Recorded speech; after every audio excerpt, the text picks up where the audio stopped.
Welcome back to Never Did It. On Never Did It, we look back at the last 100 years of movie history in an effort to fill in some of our movie blind spots. I'm Brad Garoon, and I'm here with Jake Ziegler. And today, we have a very special guest. He's a playwright, a director, an educator. Most importantly, he's my neighbor and the host of a very fun movie club at a bar nearby in the neighborhood, Jonathan Bernstein, who is hosting This is Spinal Tap this month. Really excited for that.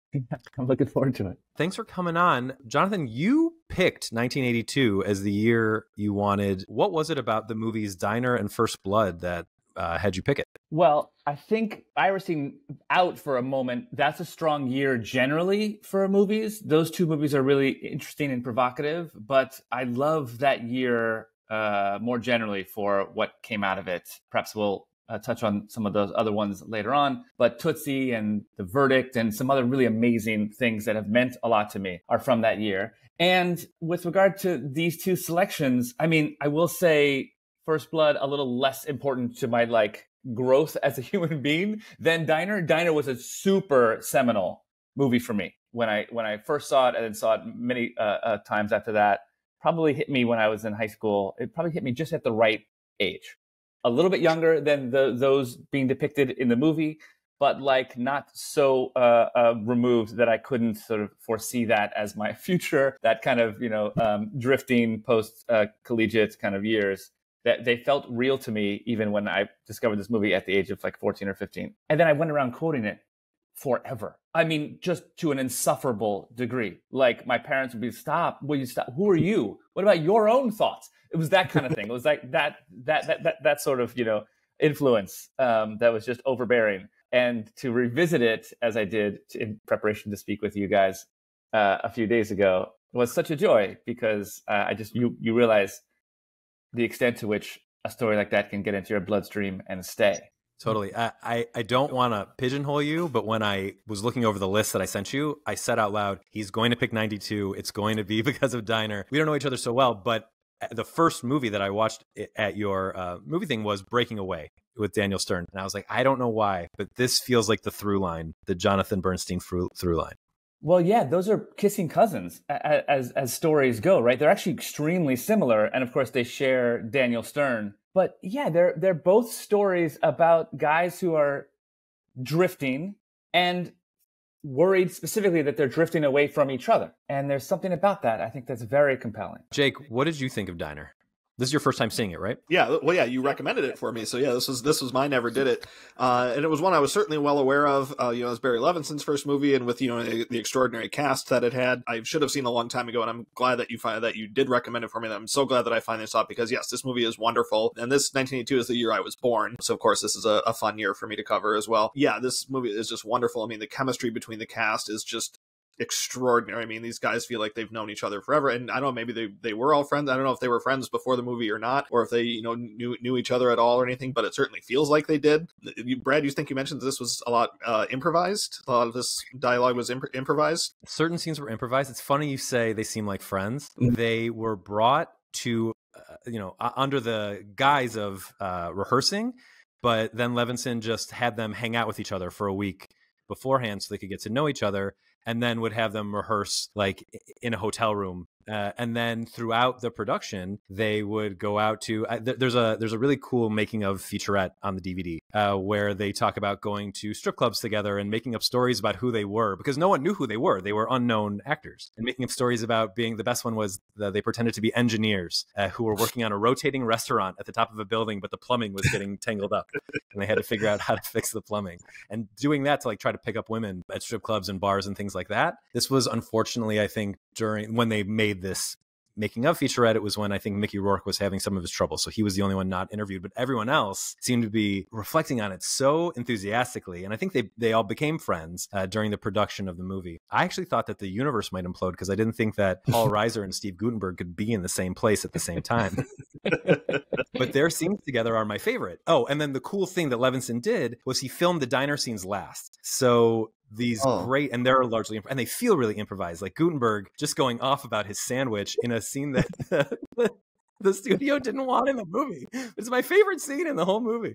Roast beef. I could never look at roast beef the same way again. This is such a great example of, I hate to say stereotypical, but at least typical young Jewish men trying to figure out who they are. And their conversations with each other are amazing. I love that it's like a slightly, competitive, not antagonistic. They're really competitive with each other, but they love each other and they can't stand each other. And that only comes from, I think, this time they got to spend with each other during the production, because you can see it's just so warm. Yeah, there really is a warmth among that group, that sort of inner sextet in the movie. And Reiser and Gutenberg in the same, on sharing a screen is, I suppose, really improbable. I mean, for those listening who have never seen it, we should just list those six guys, because they all, became so well known. It's sort of, again, like miraculously, it's like a casting feat, right? Every single one of these guys had real robust careers following. So it's Daniel Stern, who's already been mentioned, Mickey Rourke, Paul Reiser, and Steve Gutenberg, Tim Daly, and Kevin Bacon. And it's just, a kind of an extraordinary grouping. But I want to specifically shout out a scene that I know for a fact completely changed my understanding of how stories are told and the idea of dramatic irony. The iconic scene in the movie for me is when Kevin Bacon's character, and when we meet him, he's introduced as a kind of, college dropout, probably alcoholic, just a total fuck up, right? And he's introduced to us when we first see him smashing windows just for the hell of it, right? We get to know him over the course of, like, let's say, the first half of the movie as a real, a guy who's got a series of problems and is a ne'er-do-well and as reckless as can be. And then this iconic moment arrives. And truly, it's got to be one of my five favorite scenes in a film of all time.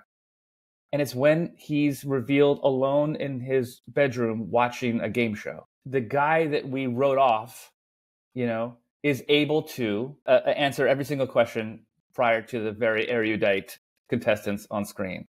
And there's something about that and the beauty of that. It's simple. It's a simple kind of like, misdirection, but there's something really beautiful about it. And the way Bacon does it, it's very meaningful. And then several scenes later, he goes to his elder brother to borrow money, not for himself, but for a pal of his in need. And there's it has a kind of noble quest kind of nature to it. And his brother is disdainful of him and is, has succeeded. And it's the polar opposite of, right, of Kevin Bacon's character. And his brother says this amazing thing to him, which he just stares at him with such, like, bitterness, and says, like, do you ever read a book? Do you even read? And we know what the brother doesn't, which is that Bacon has been, several scenes earlier, able to, cite, Greek philosophers or whatever. Like, he's just this, autodidact, and the brother has no idea. And Bacon is, has no interest in correcting him, right? He takes all the hits. That, to me, is just devastating, and I know shapes my understanding of how stories can be told. There's a scene in the show Freaks and Geeks, I don't know if either of you are Freaks and Geeks fans, where Martin Starr is sitting alone and watching Gary Shandling and just really, like, taking it in, laughing, sitting by himself. But it's a great way to get to know this character that we don't spend a ton of time with. This only got one season, it's become this huge cult hit. But Martin Starr is a side character of a lesser character in the show, or a lesser shown character in the show. And in this one scene, we get to know him so well, and then we sympathize with him so much more for the rest of the run. And I don't think that scene exists without Kevin Bacon's "it's a black eye, the protuberance is a black eye" stuff, or it's like that whole vibe comes back later with Judd Apatow in Freaks and Geeks. And Jake and I were talking on an episode recently about the movie Brief Encounter, the David Lean movie Brief Encounter, and how influential that was. And it's cool to see. I always love these through lines. So from here, from Diner, we get this scene in Freaks and Geeks. From this relationship in Brief Encounter, where this woman is bored with her husband or not satisfied in her marriage. She loves music. Her husband doesn't so much. You get here in Diner, Daniel Stern and Ellen Barkin in their marriage, where he loves music and is obsessed with what's on the flip side of a record and what color the album art is and things like that. And it completely disrupts their marriage, leading to this really interesting storyline with Ellen Barkin and Mickey Rourke throughout the movie. And as Jake mentioned on that episode, even the resolution is quite similar, where this affair is not consummated. and they go back to their original partner. And that's one of my favorite things about movies and in a sense TV, is watching the evolution of these ideas and how there are certain parts of our experience that just don't change. We're all very lucky. We all have partners that we're ostensibly happy with, but like no one is ever going to be everything to everyone. And that's a real challenge that everyone faces. And it's cool to see that 40 or 38 years apart between Brief Encounter and Diner. But so someone we didn't mention in the list of guys is Ellen Barkin, who does a great job. As you mentioned, like the whole cast has like gone on to big things, and she has too. The rest of the female cast, not so much. And I think that that's reflective of the attitudes of these guys towards women throughout the movie. You know, one of the funniest, but definitely gnarliest scenes is Mickey Rourke making a bet that he can sleep with the prettiest girl in town to try to recoup some of this money that he owes to a bookie. And that leads to I think one of the more iconic scenes in the movie where he puts popcorn over his crotch and gets her and like tricks her into touching him, and then talks her into staying on the date, which is really wild. You'd never see that. Okay, just a quick aside. Sorry, I know I'm rambling, but I talk about movies at work a lot. In fact, I recently did a whole thing at work about like the Jewish experience in motion pictures throughout Hollywood. So whenever someone sees a movie, they come up and they talk to me about it, which I love. But a lot of times people will say, well, this movie could never be made again today. And I always think that's wrong. I'm like, in the right context, I think most movies could be made now. Someone said like Blazing Saddles couldn't be made today. And I said, well, I bet it could if it had a black director. You know, if the right person's in charge of it, I bet you could. But something that you probably wouldn't see in a movie today is Mickey Rourke's character tricking a woman into touching his privates and then convincing her that it was fine in the way that he convinced her it was fine. That was, rewatching that, I was like, that is wild.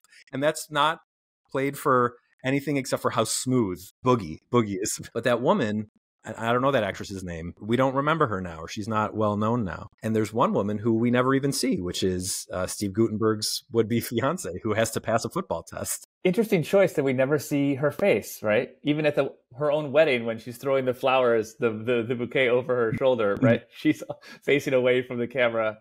That seems to be a kind of recurring motif there. I wonder why Barry Levinson stuck to that.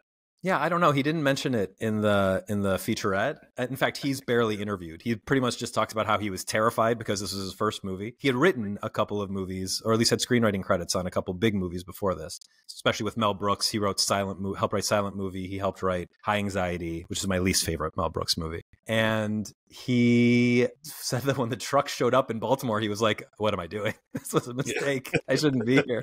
Yeah. That was a real cool choice not to show Elise's face, because like whenever she's talked about, the way Steve Guttenberg talks about her especially, he barely talks about her as a person, more just the idea of the fact that he's getting married. And that's the thing. Like, I mean, she doesn't have a lot of identifiable characteristics in the way that he talks about her, more just in the fact that she's the person he's getting married to. So I think that's obviously it's a deliberate choice not to show her, but I think stylistically that was a very important one and the right one too, because that's not the way he spoke about her, and that's not really, as far as we could learn, that's really almost probably not the way he thought about her for at least a good chunk of the movie. For sure. I'm glad you brought that up, because it made me think of there's a great scene between Guttenberg and Stern where they're talking. Stern is the only married character in the movie, and Guttenberg is about to get married. Climax of the movie is his wedding. Guttenberg is trying to be hyped up for his wedding. He's this is happening to him.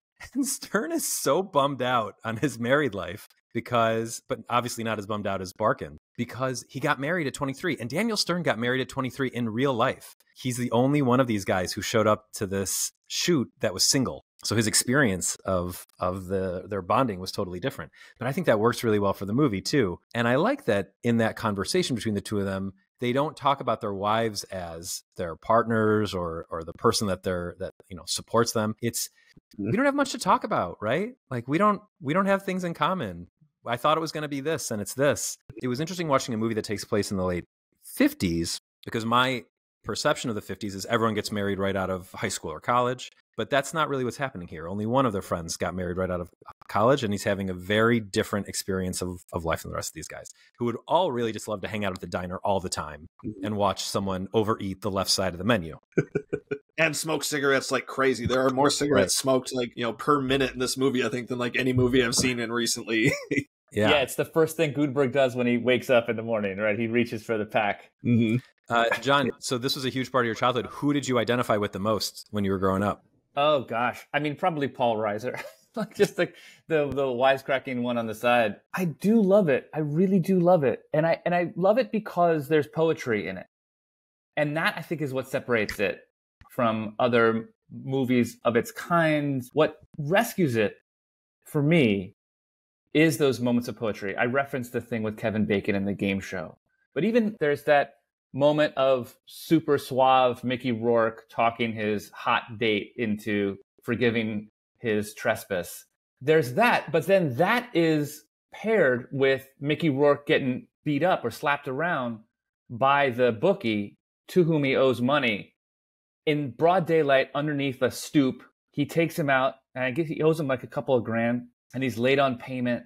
And the guy just kind of punches him in the stomach and then slaps his face around. And the way in which, smooth talking Mickey Rourke is reduced to a puddle of fear, and he gets very, very frightened so easily by that, also, to my mind, has beauty in it, has poetry in it, because he's revealed to be just incredibly ill-equipped to deal with a guy like that and repercussions generally. And yes, it forces him subsequent to that to be sort of innovative in his thinking about how to get out of the problem he's having, but we, the audience, don't forget easily how frightened, genuinely primal, frightened he was by the prospect of, physical intimidation. That stays. And I love that about it. And one last thing, you mentioned that collision between Daniel Stern and Ellen Barkin as a kind of sad, young, married couple, not quite sure what to do now that they're married, not sure who they are to each other. There's this amazing argument they have about Daniel Stern telling her, saying her, you never asked me about my music. You never asked me what's on the flip side. And it's an irrational, argument in so many ways, especially on his part. But I think I've had arguments like that. And we've all been there on both sides of that argument, probably. So there's a nice equanimity to it. But then I remember well his exit line as he storms out of the house. He grabs his coat, and of course he flees to the diner to hang out with the guys. And as he does, he says something to the effect of, "When we met, Ain't That a Shame was playing when I walked in the door." And just the use of "Ain't That a Shame," it breaks your heart. And it is what, as I say, sort of rescues this movie from affectionate, wistful, sentimental recollection of my youth to something that's deeper and more profound. One thing that I always bump up against in movies like these, especially movies that are so tied to their location. So this is a Baltimore movie. Levinson's from Baltimore. He's made a bunch of movies that are sort of love letters to the city. And Paul Reiser and Steve Guttenberg have the thickest New York accents that you could possibly imagine, which, whatever.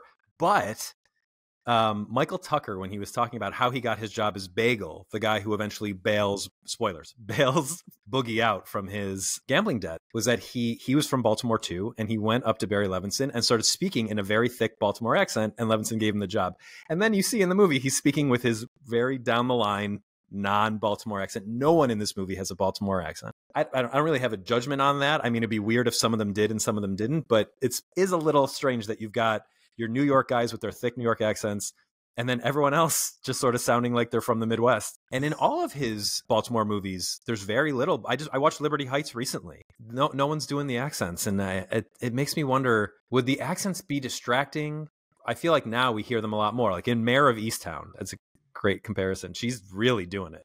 In most things, you don't get the regional accents. Even in Philly stuff, you don't get the really iconic Philly accent. So I wonder if it would just have been distracting. But to me, it was a little distracting to hear Reiser talk about his sandwich with such a thick Brooklyn accent. As if he's at the Carnegie Deli in Midtown Manhattan. Yeah, that's true. It's probably true that if one person did a really authentic one, then everything falls apart, right? It's just it's a series of dominoes.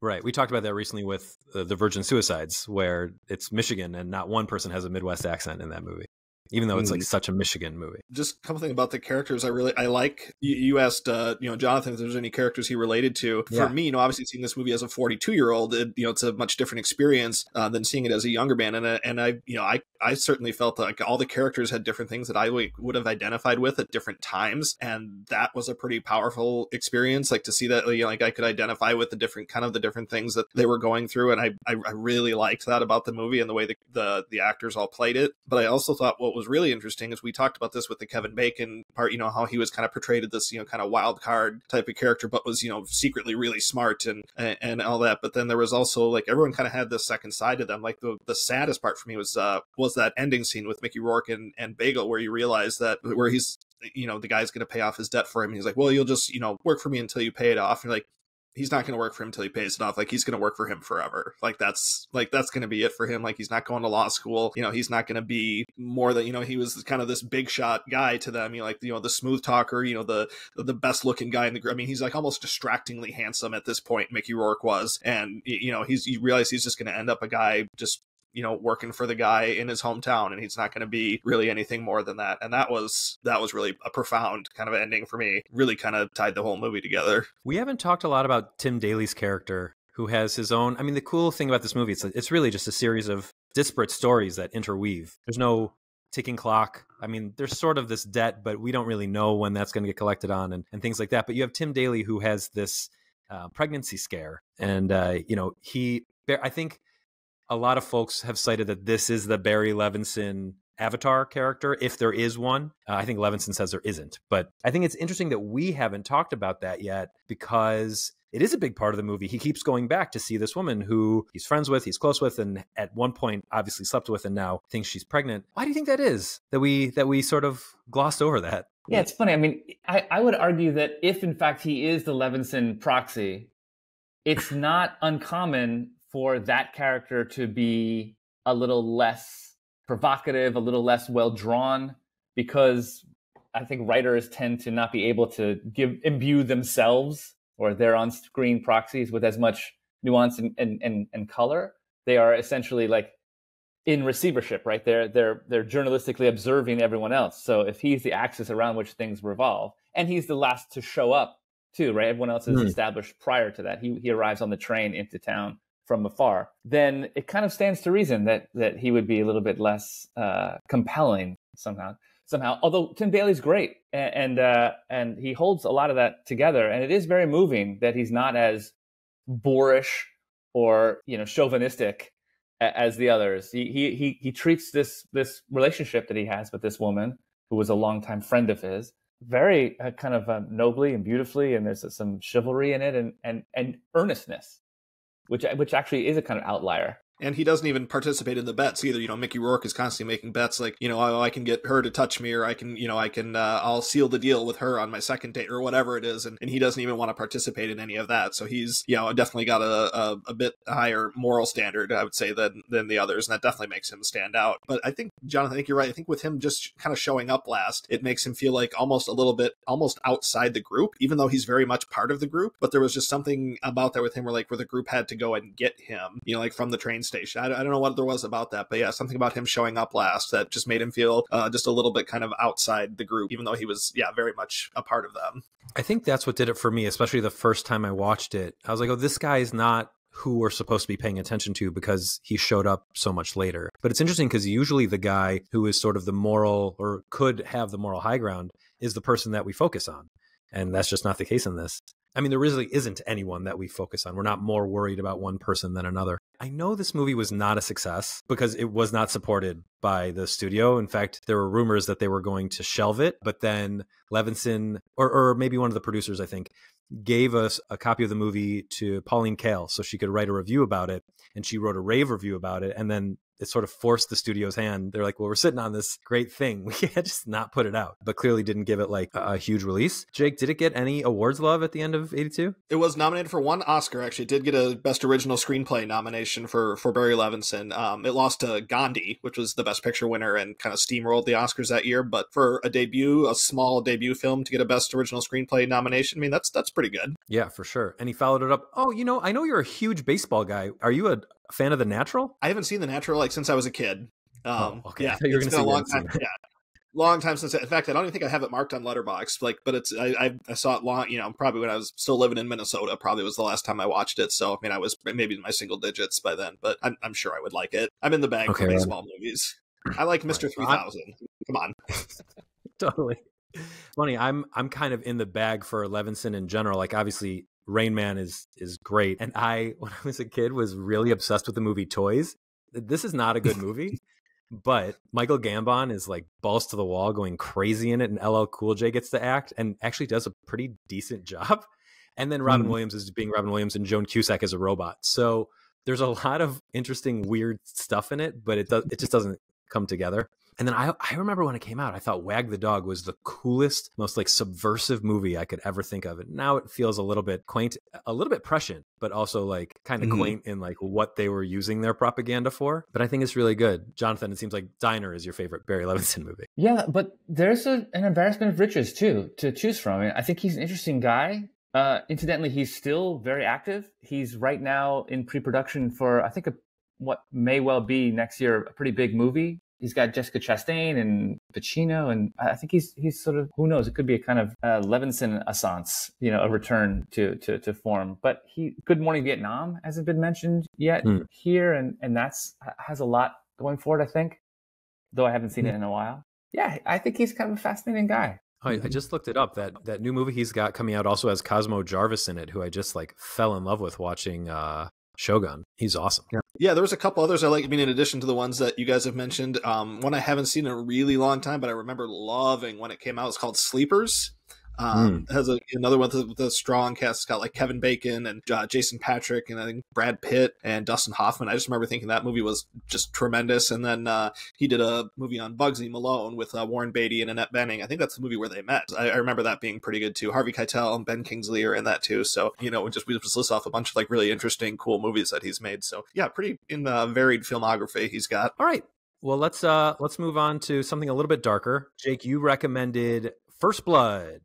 Tell us why you did it. It had been a long time since I'd seen First Blood, probably again since I was, maybe a teenager or something, and I thought it would be interesting to go back and look at because the Rambo series is a bit of it ended so poorly for Stallone. It was such a huge deal in the 80s. Those first three movies, you had the first one, which we're going to talk about a lot, and then but then like 2 and 3 were huge hits in the 80s, and then he ended up coming back to it, much later on, and he made a fourth and a fifth one that, where it did nothing at the box office. Critics hated him, so I just think it was kind of interesting. But I remember the first one being very different and very cool, much different from the rest of them. And I love Brian Dennehy. I remember there being a young David Caruso in it. And I thought it would just be interesting to revisit. Some of these movies that I pick for you are also movies that just I haven't seen in a long time. So I'd kind of like to watch that again. That was kind of my reasoning behind picking the First Blood, which didn't get the Rambo added until later on. I think they added that for, like video release and, TV release when they would, so they could say Rambo in the title. Because I think if you just said First Blood, a lot of people maybe wouldn't recognize that was a Rambo title. Jonathan, had you seen this before? I had seen First Blood once before, but I confess I've not seen any of the sequels, so I am not as well versed in the Rambo lore as most. So I just think it's bizarre that there's after now watching this, I'd never seen it before. The fact that there is Rambo lore blows my mind. Like, this movie does not feel like it lends itself to a sequel, let alone a series of sequels. And then, so I didn't have time to watch any of them, but I sure read the synopses of them.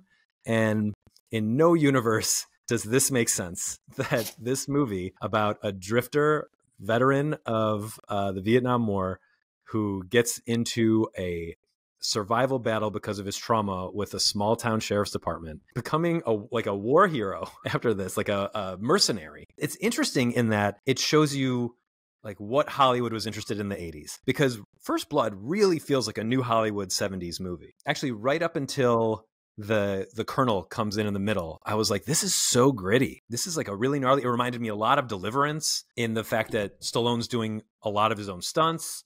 The stunts look very authentic. The storyline is very down to earth and very much about something that people were concerned about at the time. And the Colonel comes in and it's like, this guy's a superhero and nothing can stop him. You're all screwed.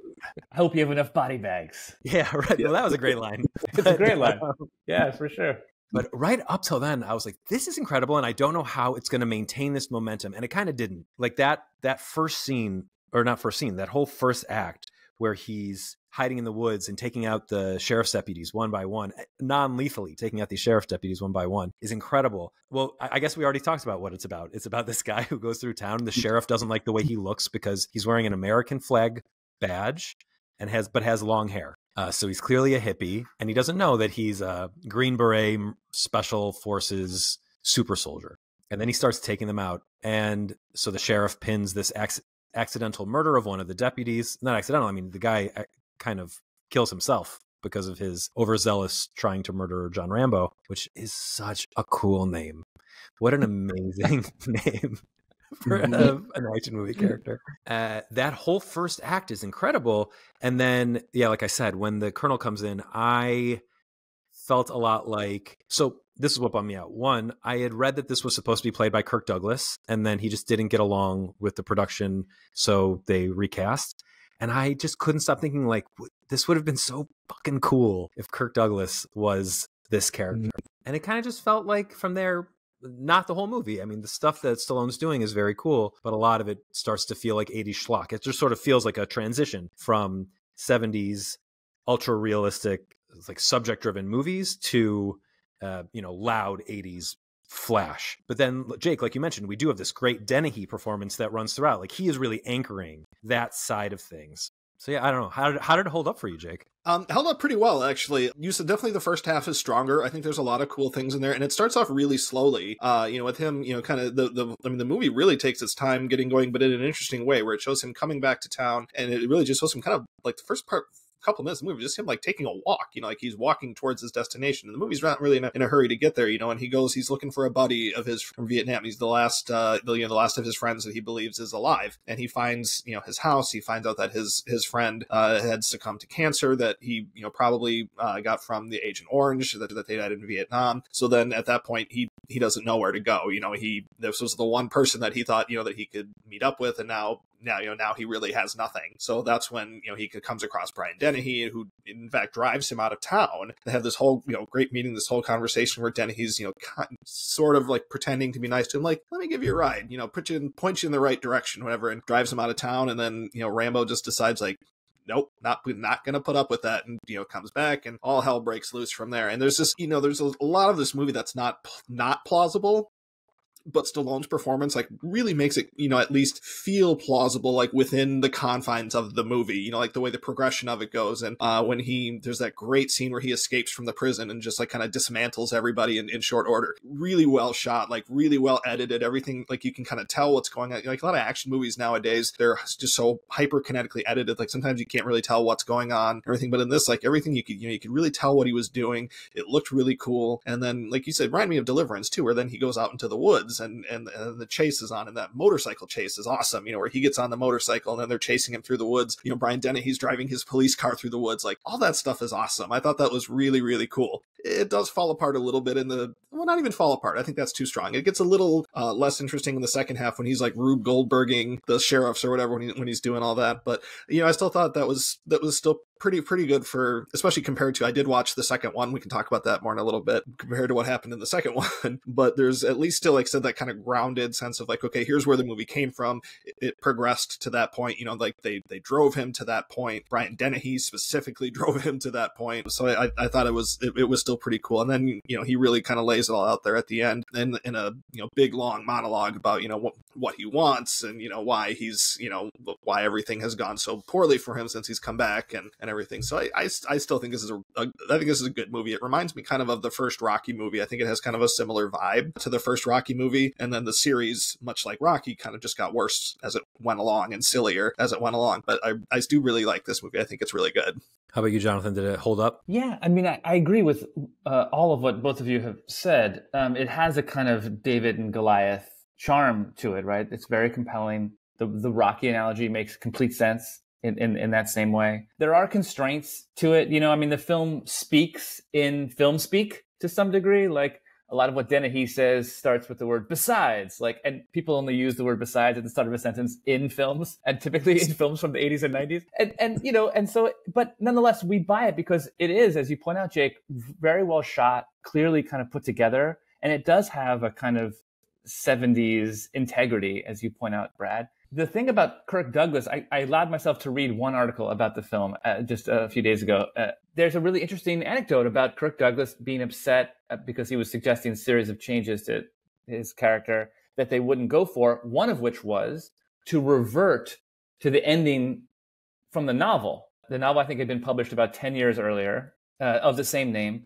And apparently in the novel, Colonel Troutman, the character that Kirk Douglas was supposed to play, kills Rambo at the end.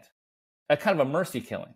And I found myself during that long sort of aria that Sly has at the end of this.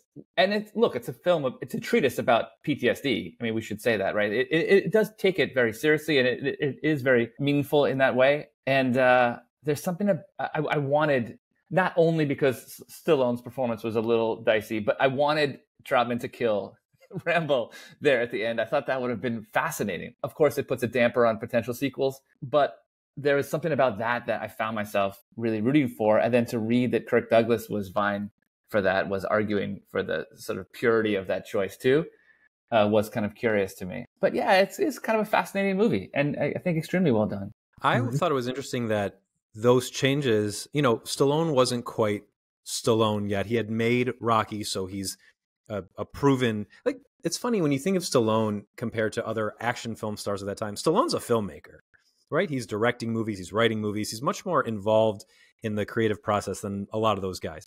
And his ideas are often really interesting. What I liked about the changes that he suggested, and he came on pretty late. I can't remember who they were, but they tried to make this movie forever, and it kept getting canceled, to use a modern word for it. But he wanted that big speech at the end. He wanted to show this like real vulnerability at the end. He's not the best actor that's ever lived, but I liked that last spiel at the end. I thought he imbued it with a lot of sensitivity, to the point that, again, I was surprised at the direction he took the franchise after that. It just seemed to fly in the face of what happened at the end of this movie. The end of this movie is Rambo completely breaking down, screaming, crying, missing his friends. There's no one in the world for him. There's nowhere for him to go. That's not the guy who gets out of prison at the beginning of Rambo 2 or Rambo First Blood 2, whatever, and takes down whoever it is, cartel of whatever, in the second one.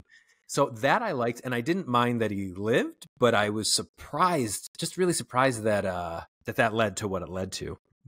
Jake, how is this? Do you know, how is this received critically when it came out? I think it was received relatively well, because, like you said, Stallone had been, he'd already gotten some good notices for, Rocky. The first two Rockies had come out, and I know those were pretty decent hits. Decent. Obviously, the first Rocky was a huge hit, and I know the second one did pretty well too. We talked about this kind of recently, the third one, because we were talking about Hulk Hogan when you made me watch No Holds Barred.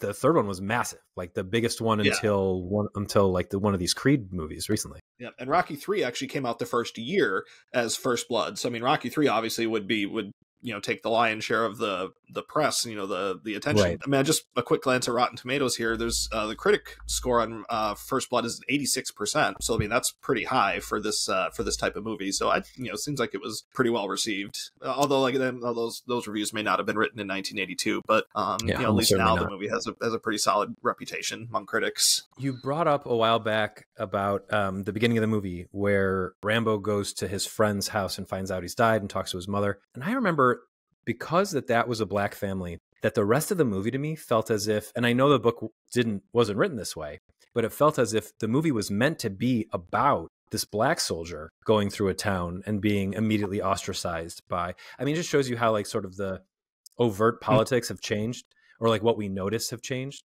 or especially what we're willing to talk about in movies has changed. But I thought that some of the decisions the sheriff made, that Dennehy's character made, would have made more sense if he was mad about someone walking through who he could see right away was different from him, rather than the hippies. But it's funny because we've been watching a lot of these movies from this era, or the post-Vietnam era, where there really was like this anti-hippie kill them all from a more right-leaning set of Americans that obviously we're very polarized now, but to want to murder a long hair isn't really a thing that happens anymore. But I don't know. It made me wonder if the movie would have been more interesting if a black actor had been in the lead. A special shout out to the Dobermans who took one for the team there in the woods. Yeah, the deputies are spared, but we never see those yelping Dobermans again. So pour one out for that team of sniffers. Yeah, that was tough. Oh, there was something else they killed a fish. As he's fishing and killing fish, I'm like, wow, PETA for sure would not approve of this movie. Anyway, I quite like this, even though to me it sort of signals like why I find movies from the decade prior on the whole more interesting than movies from the 80s, but especially like these big blockbuster movies. When I was watching it too, you were talking, Brad, earlier about enjoying parallels and conversations from movie to movie. I have a very peculiar antecedent that popped into my head as I was watching. Blues Brothers was 2 years earlier. And Mhm. the second part of the film does have a kind of Blues Brothers energy to it, like the story shape of like just a few, people in authority, cops or whomever, or Nazis in the case of Blues Brothers, are trailing our guy or guys. And then all of a sudden, everyone is, right? Like this, I couldn't help but have Blues Brothers in mind when the whole militia shows up at the base of that mountain to track Rambo down, at Denny's best. And it's just hundreds upon hundreds of extras, none of whom are going to come to any good. I just had that Blues Brothers, car chase in mind all of a sudden. It's really funny you bring that up because we covered Blues Brothers on this podcast, and I hadn't made that connection at all. But one thing that immediately pops to mind is when I was watching Blues Brothers, I got very uncomfortable watching the chase scene through the mall where people are running out of the way of these cars. That feels very different now that we live in a world that's after, we've seen attacks like that in New York City that happened, within the last decade. There's similar stuff happening in First Blood where like the motorcycle chase you mentioned, that starts in the middle of town. There's a lot of like jumping out of the way of like civilians jumping out of the way of cars. It's funny that films just took that for granted, that people were going to be okay with watching that. And now we're much more sensitive to that kind of thing. And part of that is, I think, cost cutting, because they're not really putting the same amount of extras in movies anymore. So there's not as many people to be standing to the side. I forget what I was watching recently, but I was like, wow, there's so many extras in this. It looks amazing. You just like don't see that anymore. They're either digital or they're not there. Yeah. Like I just saw A Real Pain, which is an amazing movie, but in most of the shots in that movie, there's no one on the screen except for the principal actors, which is a real loss. But it does make you feel less uncomfortable about who's around that's going to get run over by a car. Jake, you really like Blues Brothers, right? Yeah, I like Blues Brothers. That was your pull. That one didn't sit well with me. I didn't like it as much, except for I didn't love it. Jake's wearing the right T-shirt for a Blues Brothers talk right now. Right. There's that. Yeah. He's wearing a Wrigley Field home of Chicago Cubs T-shirt, which is it was it's the anniversary. It was 8 years ago today. They won the World Series. Hey, congratulations! That's nice. Brad, what didn't you like? I know this isn't about 1982, totally but what didn't you like about Blues Brothers, which I would consider the best movie musical ever made? Yeah, so disagree. But I thought the music was good. In fact, I wish there was more of it. It felt like it was pretty heavily loaded in the middle.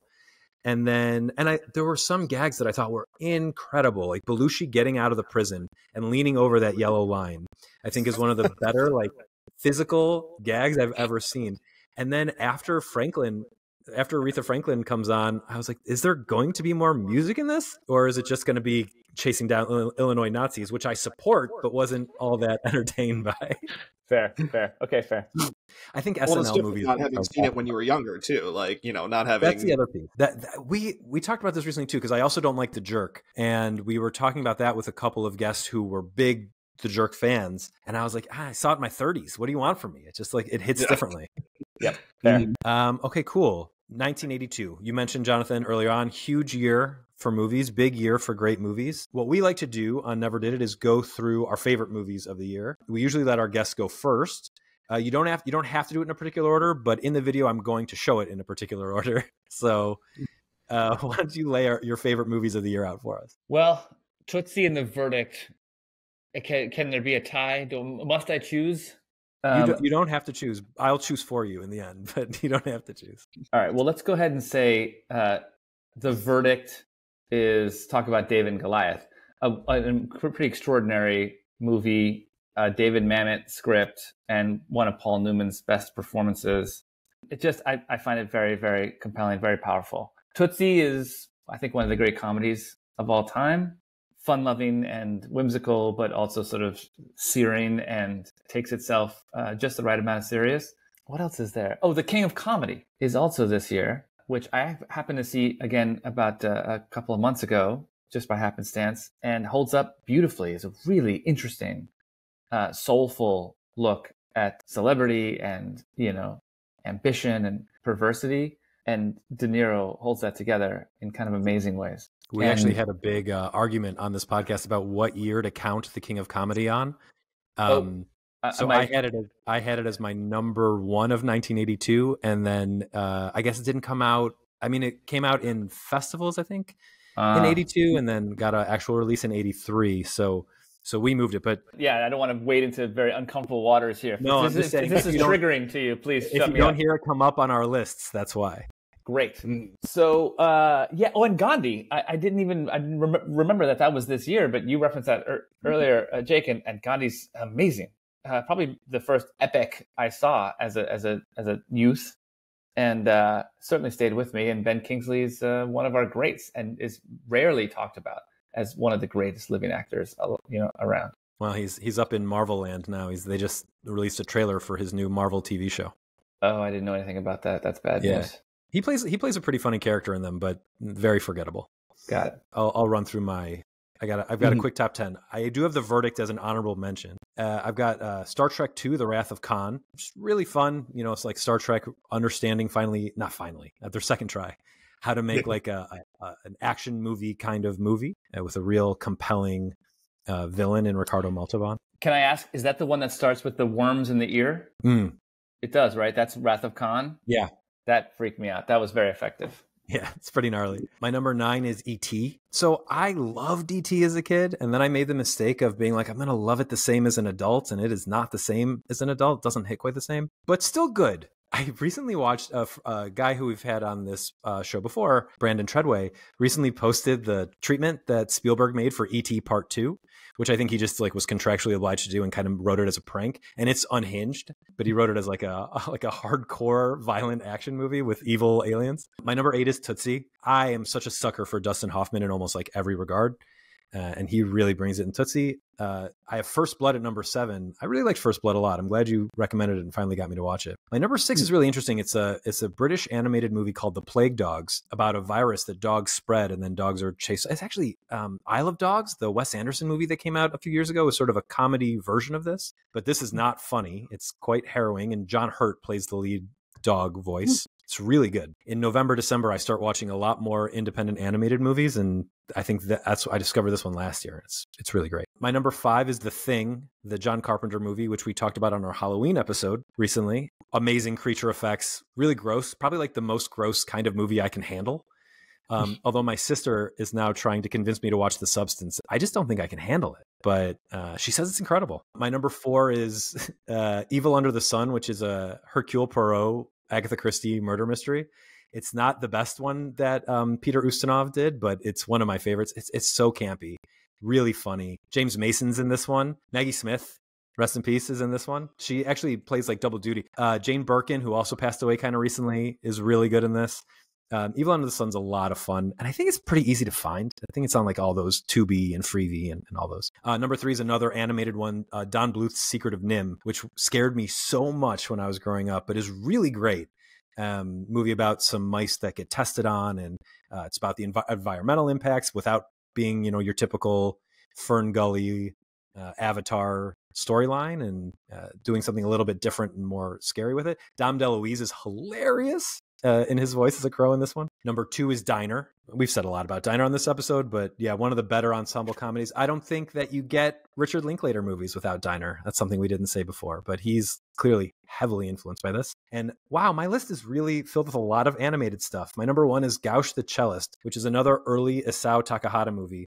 So Isao Takahata, very famous for making Grave of the Fireflies and Only Yesterday and The Tale of Princess Kaguya, and being like the number 2 guy at Studio Ghibli. But Gauche the Cellist is his music movie that he made in 1982.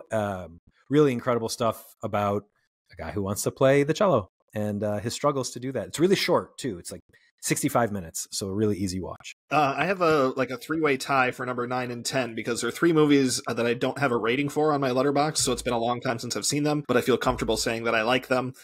So my number 9 and 10 is a tie between Star Trek II, The Wrath of Khan, Rocky III, which we mentioned, and Fast Times at Ridgemont High, which I think is funny, but I don't remember thinking is like the fun, I don't love it the way like some people love it, but I do think it's still pretty funny. So then my number 8, which we've talked a lot about, is First Blood. And then number 7, again, which we covered on our Halloween show, is John Carpenter's The Thing, which was one that I hadn't seen until just this year, so I was very glad that I was finally able to watch that. Number 6, mentioned by both of you previously, is Tootsie. Yeah, just a classic comedy. Also R.I.P. Terry Garr. received an Oscar nomination for her work in that movie. We just lost her recently. My number 5 is Diner. Again, yeah, great movie. Great point on the Linklater comparison. That's got to be true. My number 4 is Ridley Scott's Blade Runner, which I still think is a pretty cool movie. Number 3 is a very personal pick. It's a very bizarre movie by Neil Young. It's called Human Highway. It also stars Dean Stockwell and Dennis Hopper, and it's just this really weird movie about, and Devo has a starring role in it too. Very weird, apocalyptic kind of comedy movie where it's just, you could just tell that they had a great time making it, and it's just this bizarre, it's really for kind of fans of Neil Young only. Like, I can't imagine anybody who's not like in the bag for Neil Young watching it and getting much out of it, but I am deeply, deeply in the bag for Neil Young, and I've seen the movie many times and I love it every time. It's just so ridiculous. And Devo does a bunch of songs in it, and it's just great. Then my number 2 is Mad Max 2, The Road Warrior, the best of the original trilogy, certainly by far.